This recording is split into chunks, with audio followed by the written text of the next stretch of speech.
Okay, so we've been looking at the accept reject sampler or the accept reject algorithm, acceptance rejection algorithm, and so on, in quite a fair bit of detail.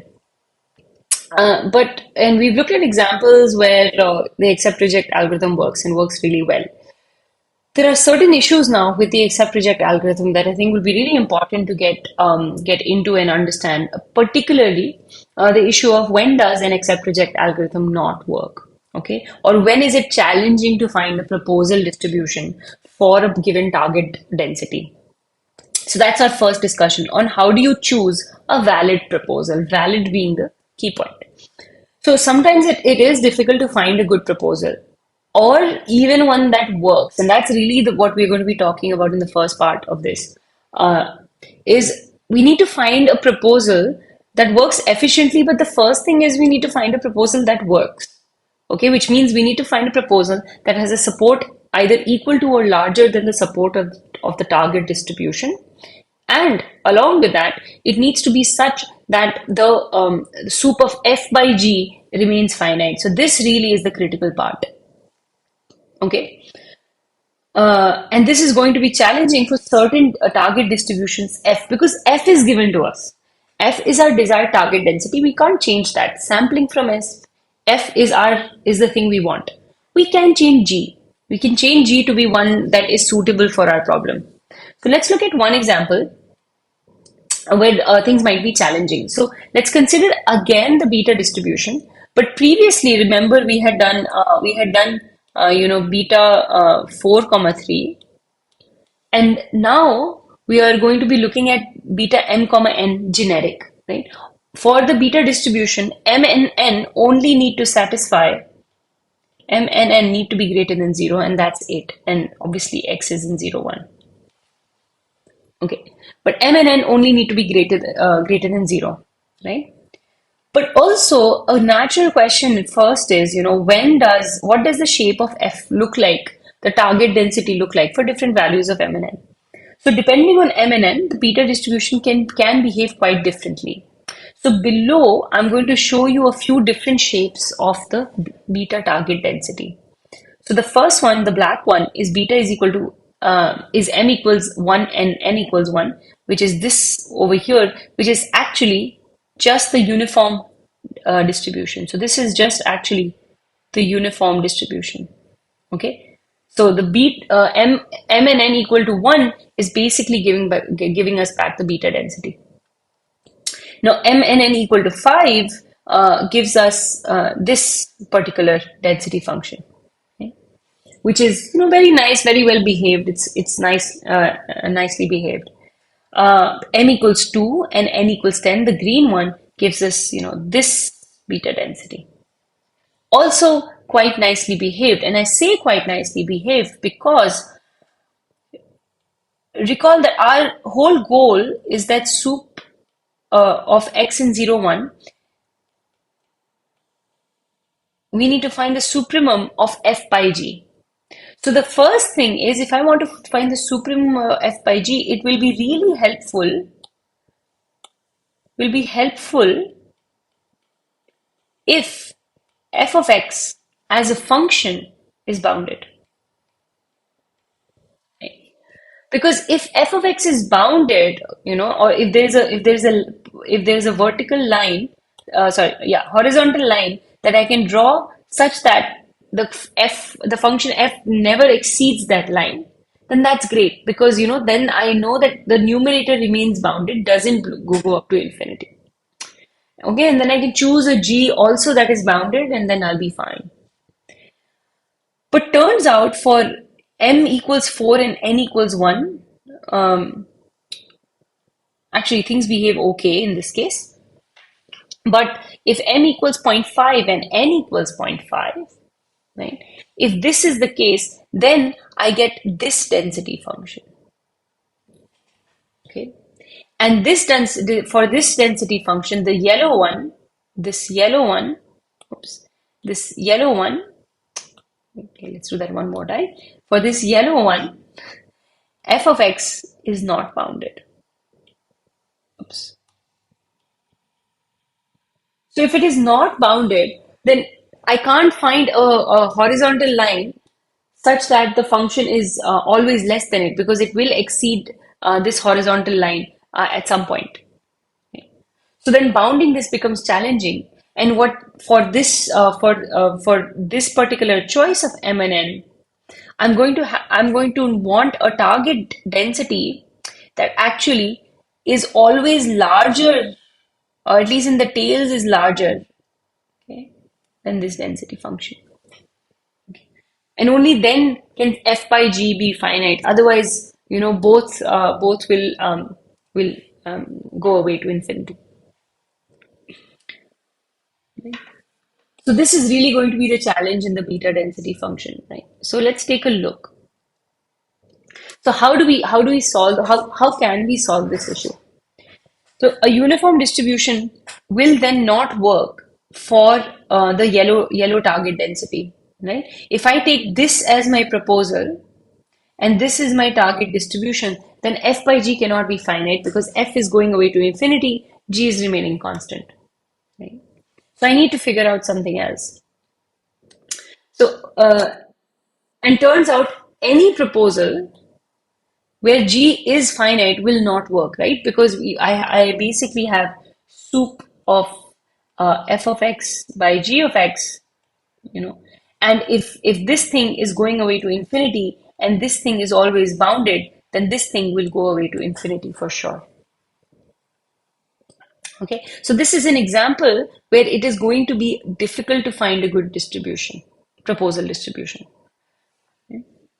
So in general, if both m and n are less than 0, constructing a proposal is challenging.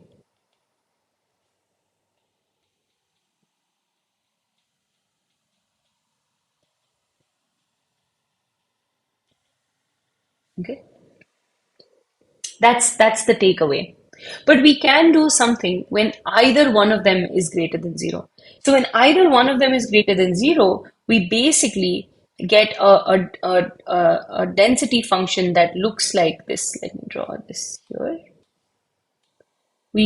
If this is 0 and this is 1, then we can get a density function that looks like this, where it does go away to infinity on one side, but doesn't go away to infinity on the other side. And we can get a density function like this, where on this side it's going away to infinity, but on this side it's nice and well behaved and bounded. And when that happens, then we can see that we can construct a proposal distribution. So how do we do that? So now I'm going to give you another insight on how to construct proposal distributions. One way is to think of a proposal distribution and just see if it works. And this is what we ended up doing in the previous beta example and in the Gaussian example and in the sampling from the circle example. Okay. But, given a challenging problem, how do we know which proposal distribution to try, and how do we know when it's going to work? So one way is to actually come up with the distribution while creating bounds for the distribution. So if I look at my target density, f of x, that takes this particular form. But now, if I can construct an upper bound on this as a function of x, some function of x, right? Then I'm able to basically potentially get a function g, a proposal density g. So let's see how that works. So the constant remains the way it is, and x to the power m minus 1 remains the way it is. But now, since n is greater than equal to 1, and x is between 0 and 1, and n is greater than equal to 1, I have 1 minus x to the power n minus 1 is something that is always going to be less than equal to 1. Right? Because I have this to be a fraction, and I am giving it positive powers here. Right? So it's a fraction and I'm giving it positive power, so it's going to keep on reducing for different values of n as long as n is larger than 1. Right? So this is less than equal to 1. So I can always write that. I can basically get rid of this part over here and just this part over here and get that bounded by 1. So once I see this, I think, okay, if I look at this upper bound, the function x to the power m minus 1 on 0, 1 can actually define a valid distribution if normalized. So this thing can help me understand that actually, if I have a proper normalizing constant next to it, then this is a probability density function. And the normalizing constant is m. So if I consider the proposal density g of x equals mx to the power minus 1, this is a valid density function and it is defined on 0 and 1. It's a valid density on this. So this becomes my proposal distribution. And further, because of the bound that I've created here, I can take this, put it in the denominator here, and I get that f by g is less than equal to m times that constant, which now becomes our c. Okay? And now this accept reject sampler can be implemented quite easily. And C tells us the efficiency of the sampler. And we can do something similar when m is greater than equal to 1 instead as well, right? So in this case, even though an accept reject sampler is not easily to be seen for when both m and n are less than 1, we can do it when either one of them is greater than 1. Okay, let's look at another example. This is the accept reject for Cauchy target. Okay, so our target distribution is Cauchy, and I want to find a good proposal distribution for this. Now the Cauchy target is f of x equals 1 by pi 1 plus x squared, and x is in R. This is my Cauchy density. Now I know that when I was trying to sample from the Gaussian distribution, I used Cauchy as a proposal because it had fat tails. That is, that this was our Gaussian, okay, and this was our Cauchy. And we knew that this is a good proposal because the orange curve over here has fatter tails than the blue curve. Okay, this was one of the reasons why the proposal this Cauchy as a proposal worked. But now I'm flipping the situation where Cauchy is our target distribution. Okay. Now, because this is known to have fat tails, and in fact it has the fattest tails, so as x tends to plus or minus infinity, the density reduces to 0 quite slowly. So this orange or yellow density function reduces very, very slowly, which means it is challenging to find a function g that reduces even slower than this. Okay, we need to find such a density function that reduces even slower than this and integrates to 1 as well, right? If I look at all over R, if I just look at the flat line, that doesn't integrate to anything finite. So I need the density to also integrate to 1, and that can be quite challenging. Okay.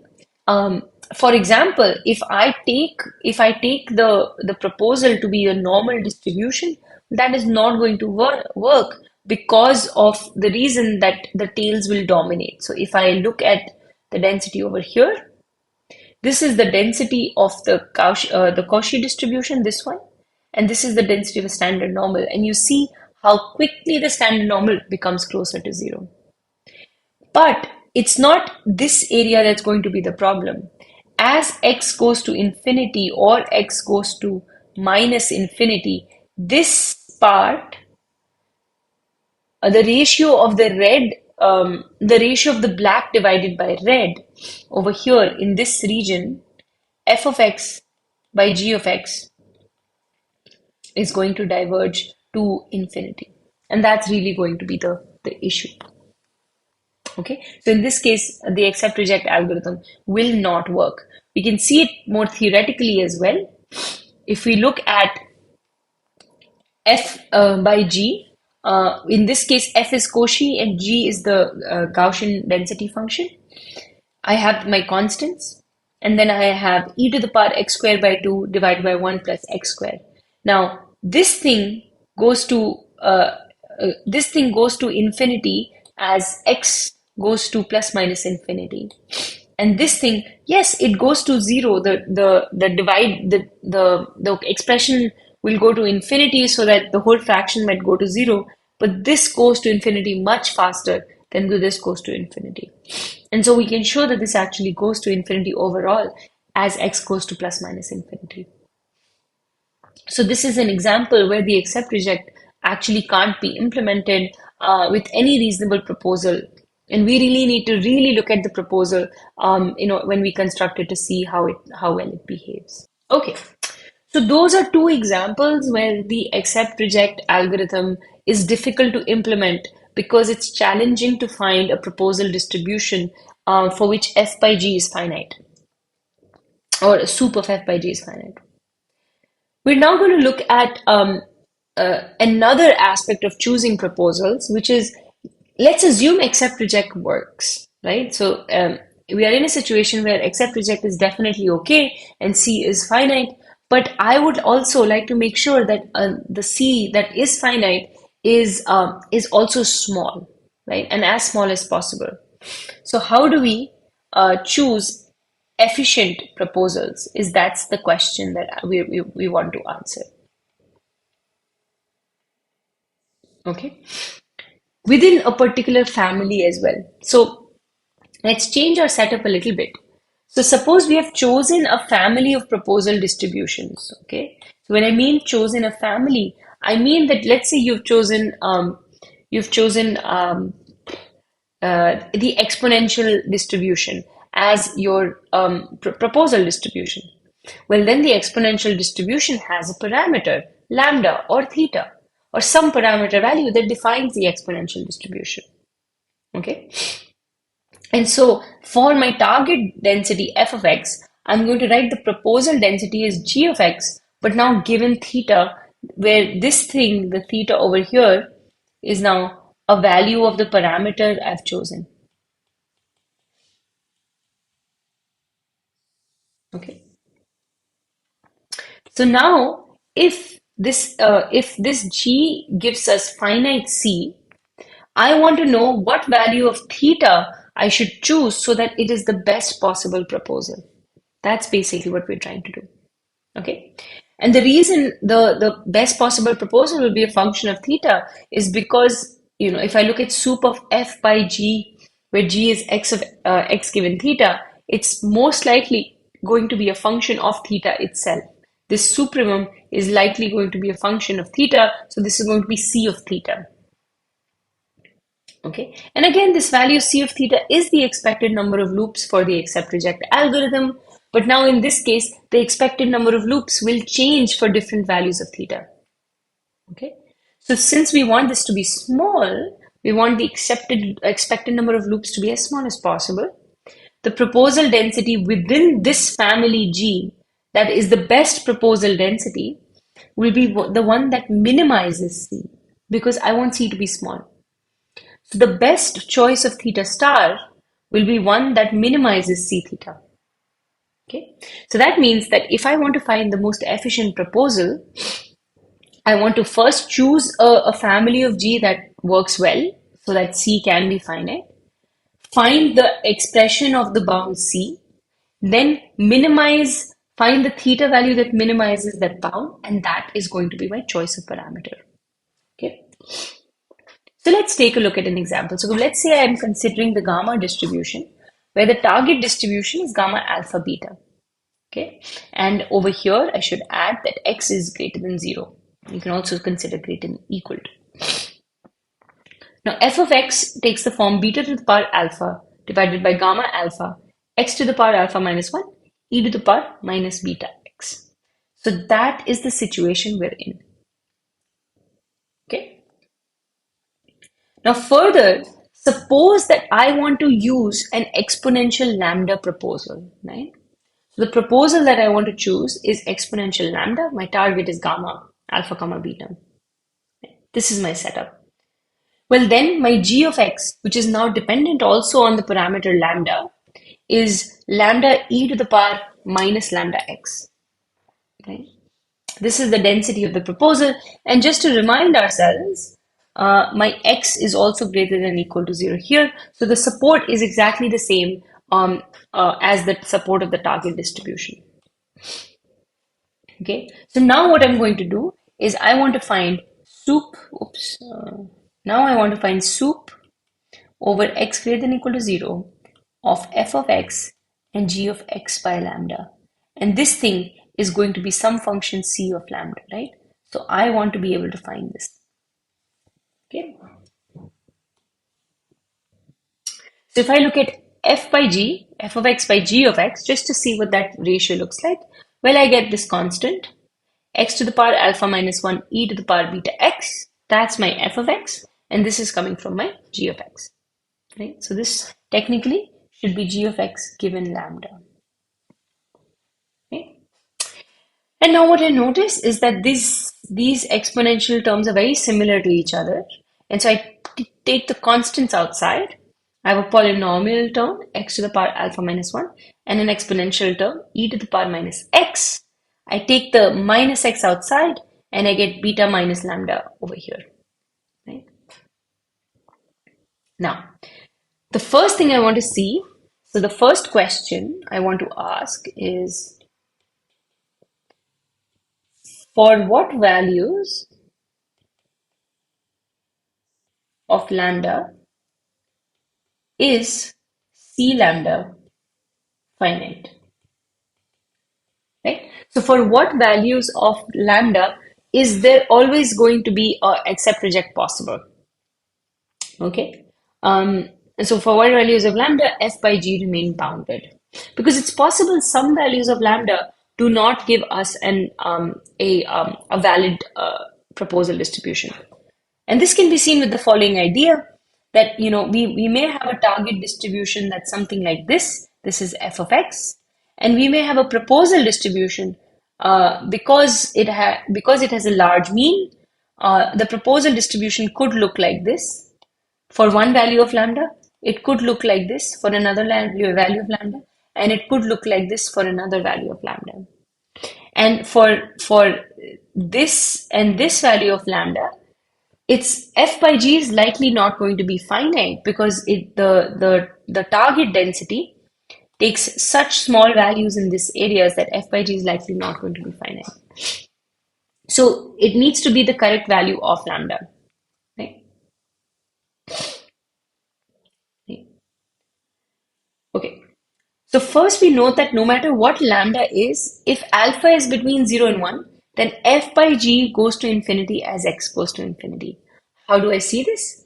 Well, consider whatever value of lambda. I see that this is so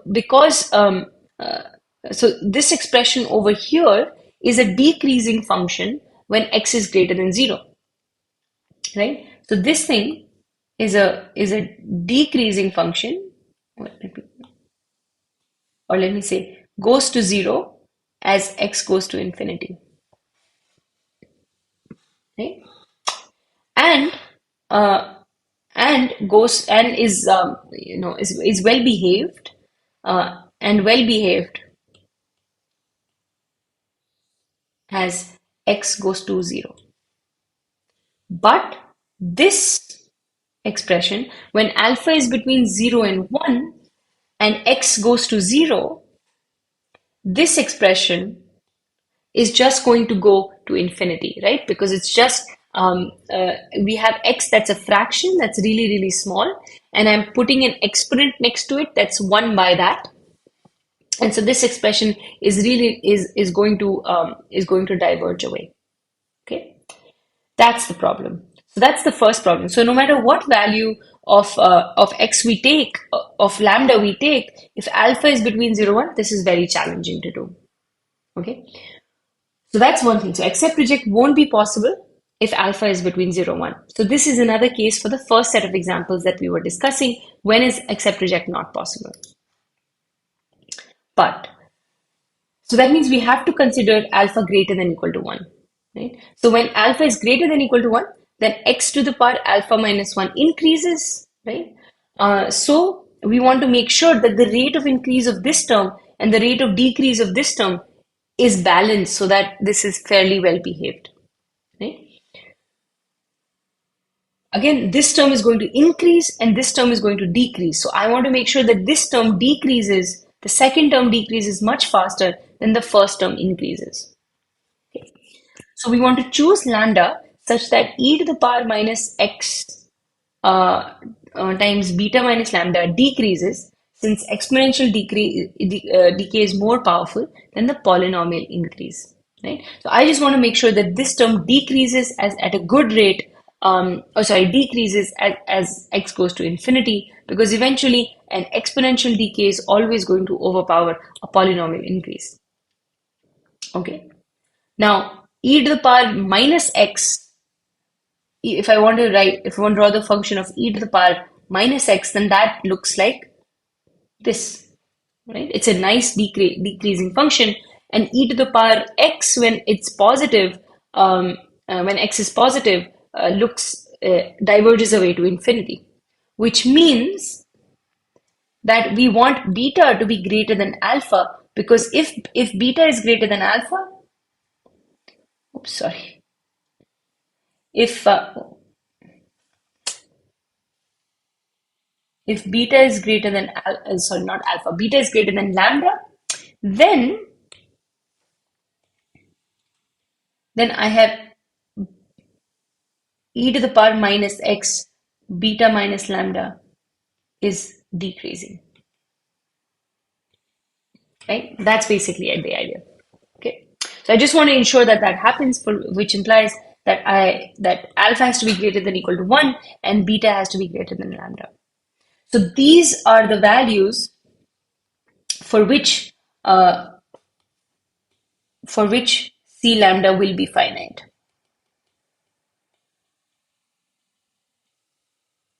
Okay. Okay. Now that we know that these are the values for which C lambda will be finite, now we can actually figure out what C lambda looks like.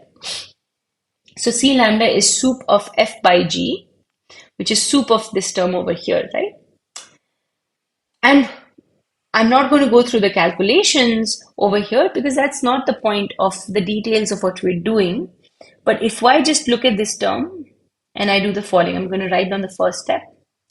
So take a derivative. So first, it will be much easier for you to take log. Okay. Then take derivative with respect to x.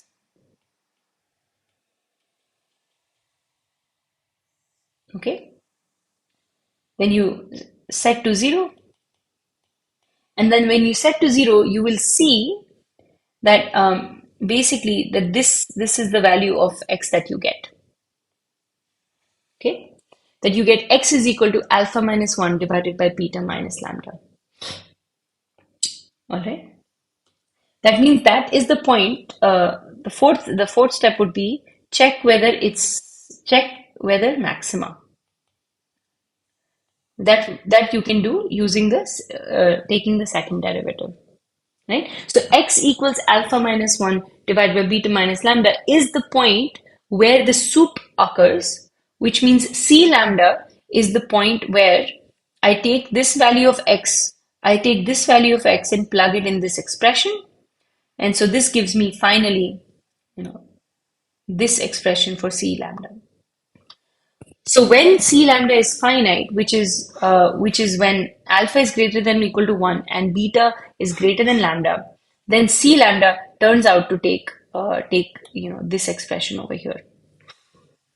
Okay, that's great. So now for any valid value of lambda, which is the thing that we are trying to select and choose, for any valid value of lambda, I can plug this in C and get the corresponding value of the upper bound, and then implement the accept reject.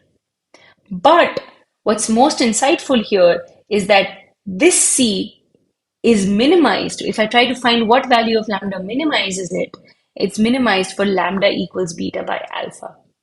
So that means this is the optimal value of lambda that gives us the optimal value of C. So within the family of exponential proposals, the optimal exponential proposal for the gamma alpha comma beta target distribution, as long as alpha is more than 1, is exponential beta by lambda. Okay, that's basically the conclusion of this exercise. And this is how we choose the best possible proposal in a given problem. within a given family of distributions. Okay. Now, a good question for you to think about is, can you, and if you can, how can you implement and accept reject for a gamma, alpha, comma, beta target distribution when alpha is between 0 and 1? We discussed that this is very challenging for it to actually implement something like this. And I can tell you right now that actually this is quite challenging. And it's fairly complicated to figure out a good proposal for this. And the second question is, do you think we can sample from the normal 0, 1 target using a Cauchy proposal? And you already know the answer to this.